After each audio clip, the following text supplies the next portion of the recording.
అక్కడ చెప్పండి, కాంగ్రెస్ పార్టీ ఎట్లుంది మరి? అప్పుడే కాంగ్రెస్ అన్న కాని పని అన్న ఇంకా రాదు కాంగ్రెస్ రాదు ఆడలకు బస్సాలు ఇచ్చింది కానీ దండుగా కొట్టుకొని సావని ఇంట్లో ఎవరు పని లేదు అంతా ముడ కట్టుకొని పోవడం పని ఒక్కరికి బస్సు దొరకలేదు.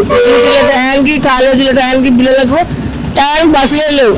వేస్ట్ ఉన్నదే తిరుగుతున్నారు ఎక్కువ మటుకు. ఎందుకని అది ఎవరి దగ్గర 200-300 లేకుండా బతుకుతున్నారు, బస్సుల కిరాయిలు లేకుండా. తప్పు అది చాలా తప్పు. దాని బదులు బీదోళ్ళకు నెలకి ఇంతనో ఇటు ముసలోళ్ళకు ఒక 500-1000 రూపాయలు పెంచుతా అన్నాడు. నాకు పెంచినవి కూడా ఇవ్వకపోయా 4,000 కాదు 2 సంవత్సరాలు అవుతుంది. ఇంతవరకు 1 రూపాయి వచ్చేది ఈ నెల వచ్చే నెల వస్తుంది, వచ్చే నెల అవసరం నెల వస్తుంది అన్న. ఎవరికి వచ్చినాయన్నా ఇప్పటికీ మాకైతే రాసుకోపోయారు 2 సార్లు. ఒకసారి ఆడ పెట్టమంటే పెట్టినాం, మళ్ళీ ఒకసారి అప్లికేషన్ ఇచ్చి ఈ సేవలు పెట్టమంటే పెట్టినాం. ఇంతవరకు పిలిచింది లేదు, వచ్చింది లేదన్న. అది ఎవరికి వస్తున్నాయో అన్నది తేడా ఉందా? కేసీఆర్ ఉన్నప్పటికి ఇప్పటికి తేడా ఉందన్న, ఎందుకు లేదు? ఆడు కొంచెము కేసీఆర్ ఉన్నప్పుడు టైంకి టయానికి చేసినా చేయకున్నాను కొంచెం నయమాల. ఈ అవారం ఉండకూడదు, అవారం అంత లేదు. ఇప్పుడు ప్రతి ఒక్కడు చూడాలి అవారం చదువుకునే పిల్లలు ఎవరు లేదు, అంత వేస్ట్ నా కొడుకులు అయిపోయారు అన్న. మంచి వాళ్ళకే దిగిరు, చెడ్డ వాళ్ళకే దిగిరు అన్న.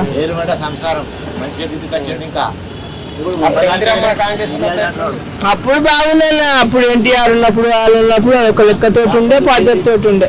అప్పుడు రాజకీయాలు ఇప్పుడు రాజకీయాలు కూడా వేరేనా చాలా వేరేనా. వాళ్ళలాగా లేరు వీళ్ళు, వాళ్ళలాగా లేరు. వాళ్ళు ఎక్కడ తిరిగి మందిని మంచి చేద్దామా, ఎవరు బీదలకు పెడదామా, ఇందిరాగాంధీ కానీ ఎన్టీఆర్ కానీ అలా ఆ లెక్కలో ఉన్నారు. వీళ్ళు అట్లా కాదు. ఇవాళ ఒక ఎమ్మెల్యే ఎక్కిందంటే మళ్ళీ నెలకు చూడడానికి 3 బిల్డింగ్లు ఉండింటాయి. ఏం లేనికి ఈ హైదరాబాద్లోనే పోస్టులు వచ్చినాయి 2-3 పెద్ద పెద్ద పోస్టులు చెప్పాను. అలాగప్పుడు ఏం గతి లేదు. ఇప్పుడు ఒక్కొక్కరికి 5 అంతస్తులు ఇల్లు, అంత పెద్ద ఇండ్లు. వెళ్ళొచ్చిన బస్తు ఉట్టి 50 ఏళ్ళు అవుతుంది, మేము వచ్చి 45 ఏళ్ళు అవుతుంది. ఉండడానికి కోపలేదు. ఆ పూలు అమ్ముకోవాలి బతక. జర్ర ముందుకు వెళ్తే పొలుసు వచ్చి పడేవాడు. జర సెట్ వేసుకుంటే 3 సార్లు ఎక్కిపోయారు. 15,000 పెట్టి చేపించుకుంటే. ఇంకైతే ఎందుకన్నా కాంగ్రెస్ బెస్ట్. మరి ఎట్లా ఎవరికి గెలిచే అవకాశం ఉంది ఇక్కడ ఉప ఎన్నికల? ఇప్పుడు ఎవరు పైసలు ఇస్తే అది గెలుస్తారు అన్న. అంటే ఆ టయానికి ఒక బాటలు ఇస్తారు, ఇంత అల్లం పెడతారు, వాళ్ళ చుట్టూ తిప్పుకుంటారు.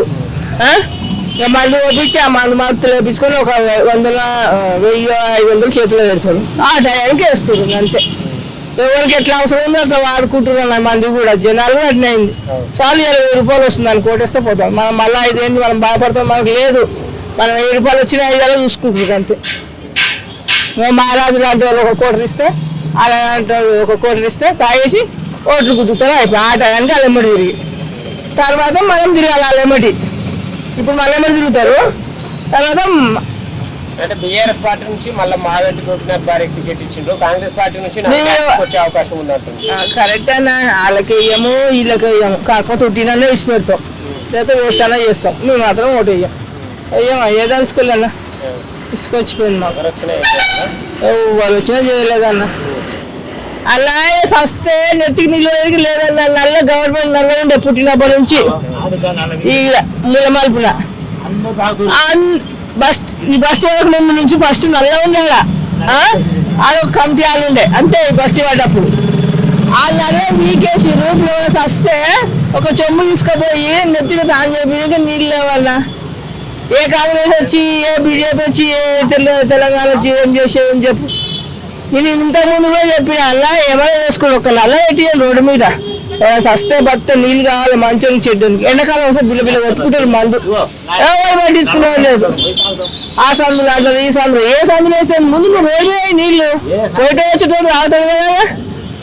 మంచి గవర్నమెంట్ అలా మీకు ఇచ్చిన ఫీకి సార్ ఏమైనా లేకపోయారు. అది జరుపుకొని కట్టుకున్నారు. ఏ గవర్నమెంట్ గాయంతలు అలాగే వీకలేరు. రేపు పెద్ద పెద్ద వీళ్ళు ఏం చేస్తారన్న. వేసాను ఎవరు బతకాల్సింది అంత కష్టం.